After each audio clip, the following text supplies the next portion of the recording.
राधा वल्लभ श्री हरिवंश। आइए आज जानते हैं, जब हम वृंदावन धाम का आश्रय ले लेते हैं, केवल धाम का आश्रय लेने से ही हम किस प्रकार से भगवत प्राप्ति कर सकते हैं, श्री जी को प्राप्त कर सकते हैं। आइए आज इसी विषय के ऊपर चर्चा करते हैं। गुरुदेव भगवान कहते हैं, जब हम धाम के आश्रित हो जाते हैं, वृंदावन धाम के आश्रित हो जाते हैं, अपने श्री जी के आश्रित हो जाते हैं, हमसे कोई साधना नहीं बन रही है, हमसे किसी प्रकार का कोई भजन नहीं हो पा रहा है, लेकिन हम धाम के आश्रित हैं, श्री जी के आश्रित हैं, तो हमें भगवत प्राप्ति अवश्य ही हो जाएगी। हम श्री जी को प्राप्त अवश्य ही कर लेंगे।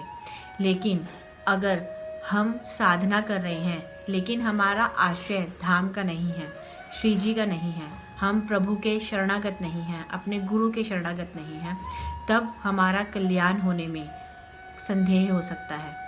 तब हमारा कल्याण होने में संदेह हो सकता है कि हमारा कल्याण होगा या नहीं होगा, या हमें भगवत प्राप्ति होगी या नहीं होगी। क्योंकि साधना में कई प्रकार की भूल हो सकती है।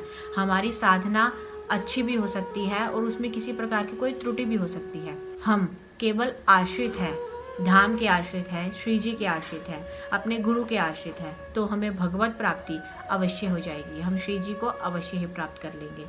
हम साधना कर रहे हैं, लेकिन हमारा आश्रय हमारा शरीर है। हम साधना कर रहे हैं, दान पुण्य कर रहे हैं, तीर्थ यात्रा कर रहे हैं, लेकिन हमारे अंदर देहाभिमान है। हम अपने शरीर के ऊपर अभिमान कर रहे हैं, अपने शरीर के ऊपर आश्रित हैं, तो हमारा कल्याण होगा या नहीं होगा, इसके ऊपर बहुत बड़ा संदेह है। ये पूरी तरह से नहीं कहा जा सकता कि हमारा कल्याण हो ही जाएगा, हमें भगवत प्राप्ति हो ही जाएगी। लेकिन अगर हम केवल धाम के आश्रित हो जाते हैं, अपने श्री जी के आश्रित हो जाते हैं, तब हमारा कल्याण निश्चित है। हमारा कल्याण होगा ही, हमें भगवत प्राप्ति हो ही जाएगी, केवल धाम की कृपा से, श्री जी की कृपा से। क्योंकि जब हम उनके आश्रित हो जाते हैं तो वो अवश्य ही हमारे ऊपर कृपा करते हैं। अगर हमसे कोई भूल भी हो जाती है तो भी वो उसको क्षमा कर देते हैं। इसीलिए गुरुदेव भगवान कहते हैं कि हम केवल धाम के आश्रित हो जाएं, हमारे से कोई भजन नहीं बन रहा, हम केवल धाम में पड़े रहें, धाम के आश्रित हो जाएं, श्री जी के आश्रित हो जाएं, तो हमें अवश्य ही भगवत प्राप्ति हो जाएगी।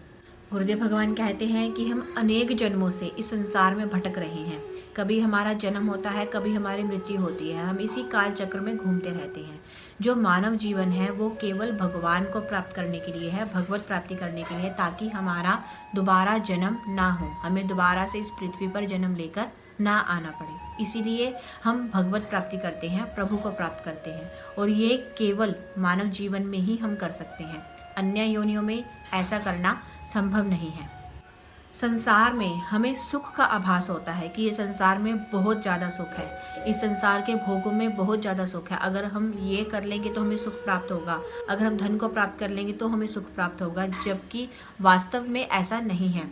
वास्तव में भगवान के मार्ग में चलने में ही सुख है। अगर हम भजन करना शुरू कर रहे हैं, भजन कर रहे हैं, भगवान के मार्ग पर चल रहे हैं, तो प्रारंभ में हमें दुख प्रतीत हो सकता है, हमें दुख मिल सकते हैं, लेकिन वो वास्तव में दुख नहीं होते, वो हमारा भ्रम होता है। जैसे इस संसार में सुख है, ये हमारा भ्रम होता है, ऐसे ही भगवान के मार्ग में चलने में दुख प्राप्त होता है, ये हमारा भ्रम है। क्योंकि वास्तव में जब हम भगवान के मार्ग पर चलते हैं वही सच्चा सुख होता है, और जब हम संसार में रहते हैं, संसार में रहना, संसार के भोग को भोगना, वही असली दुख होता है। इसीलिए जिसको ज्ञान नहीं है, जो अविवेकी है, जिसकी बुद्धि में विवेक नहीं है, वो इस संसार को सुख में मानता है। वो सोचता है कि संसार में बहुत ज़्यादा सुख है, और भगवान के मार्ग पर चलने में वो दुख मानता है कि अगर हम भगवान के मार्ग पर चलेंगे, भजन करेंगे, तो हमें बहुत ज़्यादा दुख प्राप्त होगा, जबकि वास्तव में ऐसा नहीं है। हमारे सामने दो स्थितियां होती हैं। एक स्थिति में कि हम अपनी साधना के ऊपर बल रखते हैं कि हमें ये चीज़ करनी है, ये चीज़ नहीं करनी है, हमें अपनी साधना के ऊपर बल होता है, हमें अपने भजन के ऊपर बल होता है। लेकिन दूसरी स्थिति ये होती है जब हमें अपनी साधना के ऊपर बल ना हो करके, अपने भजन के ऊपर बल नहीं होता, लेकिन हम वृंदावन धाम के आश्रित हैं, हम प्रभु के आश्रित हैं, और उनके चरणों में हम सब कुछ समर्पित कर देते हैं कि प्रभु हमसे कोई साधना नहीं बनने वाली है, हमसे कुछ भी नहीं होने वाला है, जैसा आप हमसे करवाना चाहो वैसा आप हमसे करवा लो। इस स्थिति में हम पूरी तरह से प्रभु के प्रति समर्पित हो जाते हैं, धाम के प्रति समर्पित हो जाते हैं। ऐसी अवस्था में किया गया भजन, ऐसी अवस्था में की गई साधना सबसे ज़्यादा श्रेष्ठ होती है, क्योंकि वो पूरी तरह से भगवत समर्पित होती है, पूरी तरह से भगवान को समर्पित होती है।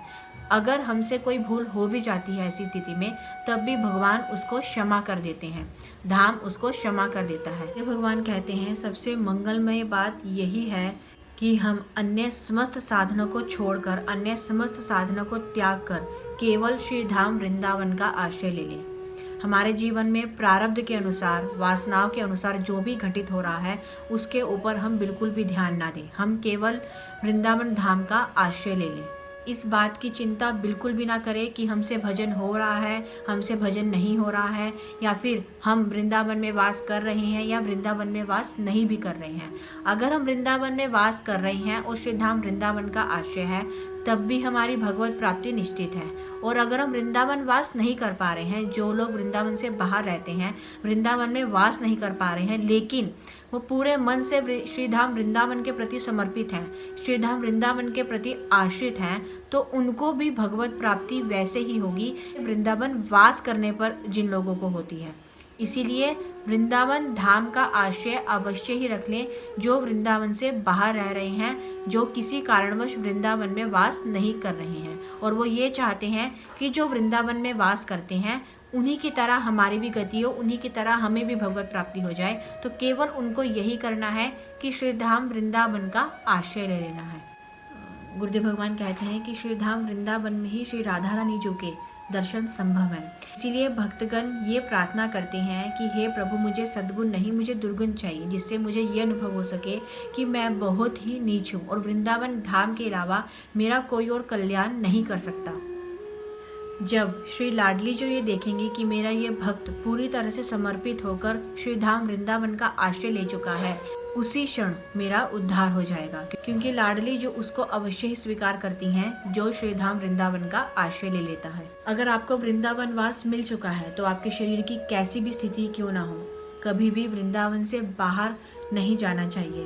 वृंदावन से बाहर ना जाना, अखंड वृंदावन वास करना, यही सबसे बड़ी सिद्धि है और यही मोक्ष है। वृंदावन से बाहर आना जाना बंद, इसका अर्थ ये है कि आप संसार में आना जाना बंद कर रहे हैं।